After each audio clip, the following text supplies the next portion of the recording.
Hello, my friends. So here we come to the final part of my Revelation 19 study. I will still have to proofread the whole thing just to make sure that it flows and that I know that I have repeated scripture.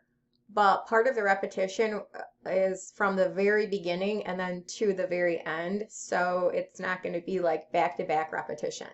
This is because when I started out part one, I did discuss the treading of the winepress with relationship to Babylon and Basra, Edom specifically. But Babylon obviously came from the previous chapter, and this chapter, Revelation 19, started with seeing the praise in heaven over God's righteous judgment of that city. And so my entering comments regarded the fact that Babylon and Edom are the two places in kingdom which are still prophesied to be perpetual desolations. Well, Basra, where the remnant is going to be, Basra is the capital of Edom. So there was a little bit that I discussed kind of prematurely that I'm also going to be discussing at the very end, where in the sequence of the verses it actually does apply. So there's a little bit of repetition, but I think it's separated by enough content to where it doesn't come off as necessarily repetitious. But I am going to, after I present this, I am going to read through the whole thing, make whatever final edits, and then I will put it up on Academia, and we will be through a Revelation 19 with only 3 chapters left to go. Can you guys believe it? We're getting done here. We're getting done. So here is, without further ado, this last part of the chapter. I think this is part 5. I think I've done 4 prior parts of this chapter. So we're going to start with these last verses, Revelation 19:17 through the end of the chapter. I saw an angel standing in the sun, and he cried with a loud voice, saying to all the fowls that fly in the midst of heaven, Come and gather yourselves together unto the supper of the great God, that ye may eat the flesh of kings, and the flesh of captains, and the flesh of mighty men, and the flesh of horses, and of them that sit on them, and the flesh of all men, both free and bond, both small and great. And I saw the beast and the kings of the earth and their armies gathered together to make war against him that sat on the horse and against his army. And the beast was taken, and with him the false prophet that wrought miracles before him, with which he deceived them that had received the mark of the beast and them that worshipped his image. These both were cast alive into the lake burning with brimstone, lake of fire, burning with brimstone. And the remnant were slain with the sword of him that sat on the horse, which sword proceedeth out of his mouth, and all the fowls were filled with their flesh.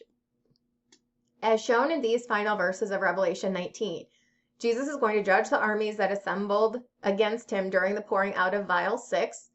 Recall that unclean spirits like frogs went out of the mouth of the dragon, the beast, and the false prophet to gather the kings of the earth to the battle of the great day of God Almighty.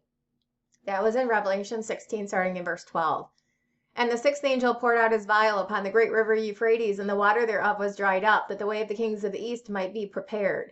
And I saw 3 unclean spirits like frogs come out of the mouth of the dragon, out of the mouth of the beast, and out of the mouth of the false prophet.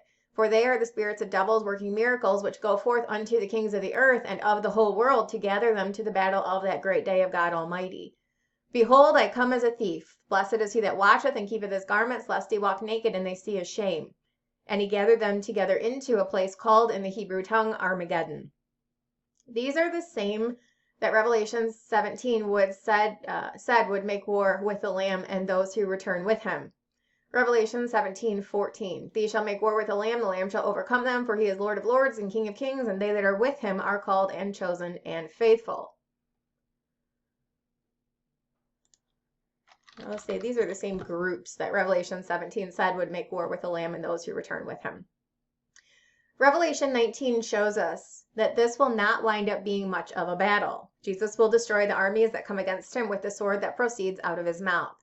The beast and the false prophet will be thrown into the lake of fire, and in the first few verses of Revelation 20, we will learn that Satan the dragon will be chained to the bottomless pit for the preceding 1,000 years. This is to be the entire length of Jesus' millennial kingdom. This underscores a point that we discussed earlier in this chapter. The millennial kingdom will signify the beginning of Jesus' everlasting righteous kingdom. Therefore, no evil will be admitted and will be destroyed before said righteous kingdom commences. Finally, we learn from these outlined events that the birds of heaven will be gathered to feast on the flesh of the slain. Let us now begin to fill in more details about this event. At the top of the chapter, we discuss the perpetual desolations decreed upon Babylon and Edom. The capital of Edom, Basra, is where the remnant will be protected for the second half of the 70th week. It is there Jesus will first return, then tread the winepress up to the Mount of Olives to sit and judge the heathen round about.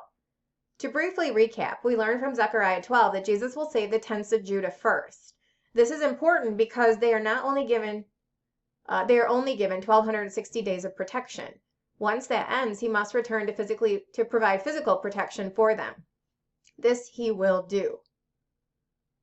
Joel 3:16, the Lord also shall roar out of Zion and utter his voice from Jerusalem. The heavens and the earth shall shake, but the Lord will be the hope of his people and the strength of the children of Israel. Zechariah 12:7, the Lord also shall save the tents of Judah first, that the glory of the house of David and the glory of the inhabitants of Jerusalem do not magnify themselves against Judah. In that day shall the Lord defend the inhabitants of Jerusalem, and he that is feeble among them at that day shall be as David, and the house of David shall be as God, as the angel of the Lord before them. And it shall come to pass in that day that I will seek to destroy all the nations that come against Jerusalem. And I will pour upon the house of David and upon the inhabitants of Jerusalem the spirit of grace and of supplications, and they shall look upon me whom they have pierced, and they shall mourn for him as one mourneth for his only son, and shall be in bitterness for him as one that is in bitterness for his firstborn. In that day there shall be a great mourning in Jerusalem, as the mourning of Hadadrimmon in the valley of Megiddon. Megiddon is where the armies gathered in Vial 6. This is synonymous with the Jezreel Valley. However, judgment is not rendered in the Jezreel Valley. Rather, judgment will be rendered in the Kidron Valley, which is at the base of the Mount of Olives. From Basra, where the tents of Judah will be located, Jesus will move toward Jerusalem to judge those who come against his holy city. Revelation 14:19, the angel thrust in his sickle into the earth and gathered the vine of the earth and cast it into the great winepress of the wrath of God. And the winepress was trodden without the city, and blood came out of the winepress even unto the horse's bridle by the space of 1,600 furlongs. Isaiah 62:31, who is this that cometh from Edom with dyed garments from Basra? This that is glorious in his apparel, traveling in the greatness of his strength. I that speak in righteousness, mighty to save. Wherefore art thou red in thine apparel, and thy garments like him that treadeth in the wine fat? I have trodden the winepress alone, and of the people there was none with me. For I will tread them in mine anger, and trample them in my fury, and their blood shall be sprinkled upon my garments, and I will stain all my raiment. For the day of vengeance is in my heart, and the year of my redeemed is come. And I looked, and there was none to help, and I wondered that there was none to uphold. Therefore mine own arm brought salvation unto me, and my fury it upheld me. I will tread down the people in mine anger, and make them drunk in my fury, and I will bring down their strength to the earth. When Jesus gets to Jerusalem, his feet shall stand on the Mount of Olives. Zechariah 14:1, behold, the day of the Lord cometh, and thy spoil shall be divided in the midst of thee. For I will gather all nations against Jerusalem to battle, and the city shall be taken, and the houses rifled, and the women ravished, and half of the city shall go forth into captivity, and the residue of the people shall not be cut off from the city. Then shall the Lord go forth and fight against those nations as when he fought in the day of battle. And his feet shall stand in that day upon the Mount of Olives, which is before Jerusalem on the east, and the Mount of Olives shall cleave in the midst thereof toward the east and toward the west, and there shall be a very great valley. Half of the mountain shall remove toward the north, and half of it toward the south. And ye shall flee to the valley of the mountains, for the valley of the mountain shall reach unto Azel. Yea, ye shall flee, like as ye fled from before the earthquake in the days of Uzziah king of Judah. And the Lord my God shall come, and all the saints with thee. From the Mount of Olives, Jesus will judge the nations. Joel 3:9, proclaim ye this among the Gentiles, prepare war, wake up the mighty men, let all of the men draw near, let them come up. Beat your plowshares into swords, your pruning hooks into spears, let the weak say, I am strong. Assemble yourselves and come, all ye heathen, and gather yourselves together round about. Thither cause thy mighty ones to come down, O Lord. Let the heathen be wakened and come up from the valley of Jehoshaphat, for there will I sit to judge all the heathen round about. Put ye in the sickle, for the harvest is ripe. Come get you down, for the press is full, the fats overflow, for their wickedness is great. Multitudes, multitudes in the valley of decision, for the day of the Lord is near in the valley of decision. Isaiah 66:15, for behold, the Lord will come with fire, and with his chariots like a whirlwind, to render his anger with fury, and his rebuke with flames of fire. For by fire and by his sword will the Lord plead with all flesh, and the slain of the Lord shall be many. And no, the wicked angels and principalities will not escape judgment either. Isaiah 24:21, it shall come to pass in that day that the Lord shall punish the host of the high ones that are on high, and the kings of the earth upon the earth. And they shall be gathered together as prisoners are gathered in the pit, and shall be shut up in the prison, and after many days shall they be visited. Then the moon shall be confounded, the sun ashamed, when the Lord of hosts shall reign in Mount Zion and in Jerusalem, and before his ancients gloriously. Psalm 82:6, I have said, ye are gods, and all of ye are children of the Most High, but ye shall die like men, and fall like one of the princes. Arise, O God, judge the earth, for thou shalt inherit all nations. There are many, many other verses related to the judgment that Jesus will render to his enemies when he returns, but I believe the ones I have included are sufficient to demonstrate the points that are expressed in Revelation 19. What is not specifically addressed in Revelation 19 is the gathering of the remnant back to Jerusalem and the point when Israel will get to be introduced to her Messiah once again. What a joyous day that will be. Matthew 24:31. He shall send his angels with a great sound of a trumpet, and they shall gather together his elect from the four winds, from one end of heaven to the other. This fulfills the prophecy from Deuteronomy 30, verse 1. And it shall come to pass, when all these things are come upon thee, the blessing and the curse which I have set before thee, that thou shalt call them to mind among the nations whither the Lord thy God hath driven thee, and shalt return unto the Lord thy God, and shalt obey his voice according to all that I command thee this day, thou and thy children with all thine heart and with all thine soul. That then the Lord thy God will turn thy captivity, and have compassion upon thee, and will return and gather thee from all nations whither the Lord thy God hath scattered thee. If any of thine be driven out into the uttermost parts of heaven, from thence will the Lord thy God gather thee, and from thence will he fetch thee. And the Lord thy God will bring thee into the land which thy fathers possessed, and thou shalt possess it, and he will do thee good, and multiply thee above thy fathers. And the Lord thy God will circumcise thine heart, and the heart of thy seed, to love the Lord thy God with all thine heart and with all thine soul, that thou mayest live. The Lord thy God will put all these curses upon thine enemies, and on them that hate thee, which persecuted thee. Then Israel shall come face to face with her Messiah. Zechariah 13:1. In that day there shall be a fountain opened to the house of David and to the inhabitants of Jerusalem for sin and for uncleanness.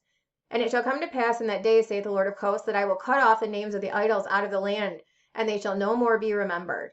And also I will cause the prophets and the unclean spirits to pass out of the land.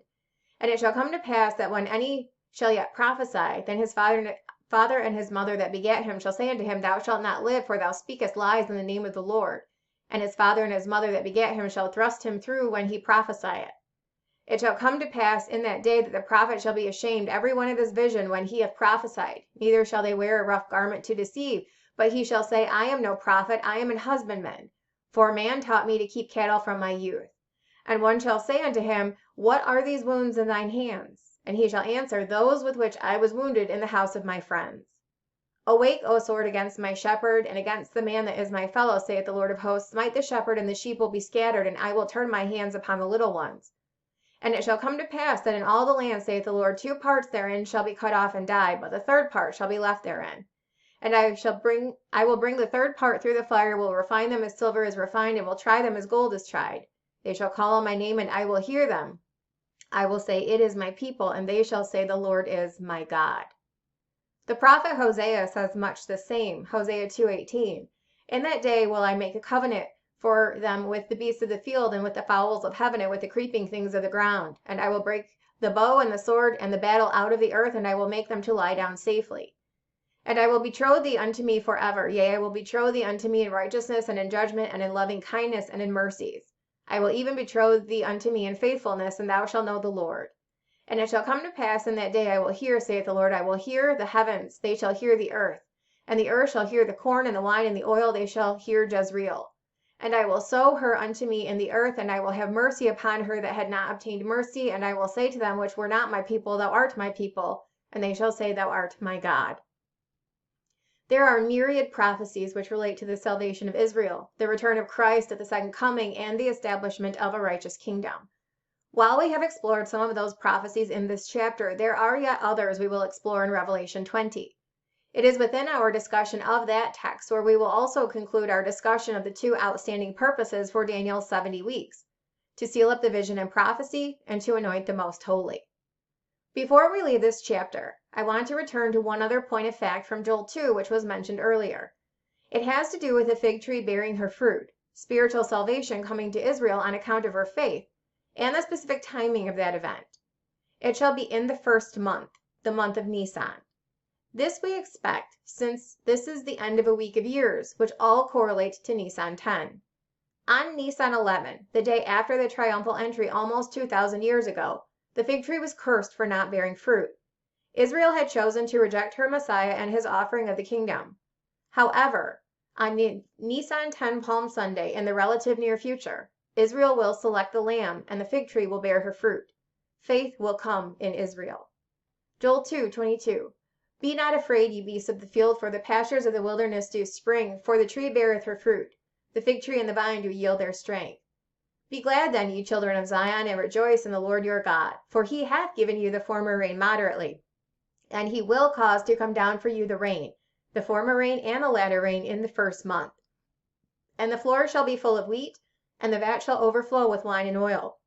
And I will restore to you the years that the locust hath eaten, the cankerworm and the caterpillar and the palmer worm, my great army which I sent among you. And ye shall eat in plenty and be satisfied, and praise the name of the Lord your God that hath dealt wondrously with you. And my people shall never be ashamed. And ye shall know that I am in the midst of Israel, and that I am the Lord your God, and none else. And my people shall never be ashamed. Thus we conclude Revelation 19. With Isaiah 45:22. Look unto me, and be ye saved, all the ends of the earth. For I am God, and there is none else. I have sworn by myself, the word is gone out of my mouth in righteousness, and shall not return, that unto me every knee shall bow, every tongue shall swear. Surely shall one say, in the Lord have I righteousness and strength. Even to him shall men come, and all that are incensed against him shall be ashamed. In the Lord shall all the seed of Israel be justified, and shall glory. So that is Revelation 19. I will be posting this on Academia. I'll put it in a book form on Amazon. And then we have 3 chapters left to go. But this was a good one. This was a good one. The revelation of Jesus Christ. So if you guys have any questions, let me know. I'll see you later.